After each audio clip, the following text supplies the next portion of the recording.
This is my friend's Suzuki 120 or rm125. We're going to show you how to adjust the chain slack on it. You need a 24 millimeter socket to loosen this nut. You need a 12 millimeter socket to loosen this nut, and then you need a 10 millimeter or 12 millimeter wrench, and then a 10 millimeter wrench to tighten that bolt. You want a 1.5 to 2 inches of play in the chain up and down with the rider's weight on it. So have the rider sit on it and keep adjusting it until you have an 1.5 to 2 inches of slack. Alright, so with him sit on the bike, we have a good 3.5, 4 inches of travel on this chain. It shouldn't be that way. So we're going to loosen that nut on the other side so that the axle is loose, and then we're going to loosen the nut here, which I already loosened, and then loosen this screw to pull the axle back a little bit to pull some slack out.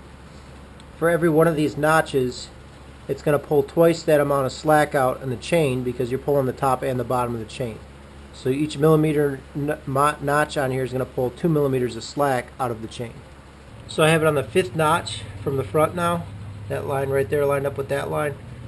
And I moved it back about a 1/2 notch or so, and it still has quite a bit of slack here. We're getting close to that 1.5 inches. So I'm going to move it back another 1/2 notch and get that line right there. Make sure they're both even on both sides.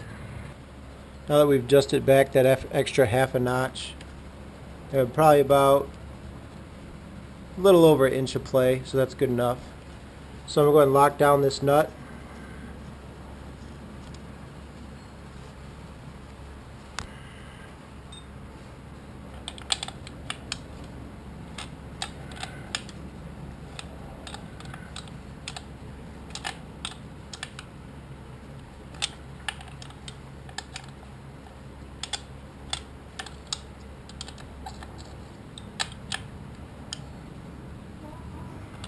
And then tighten down that 24 millimeter nut on the other side and lube this chain, and good.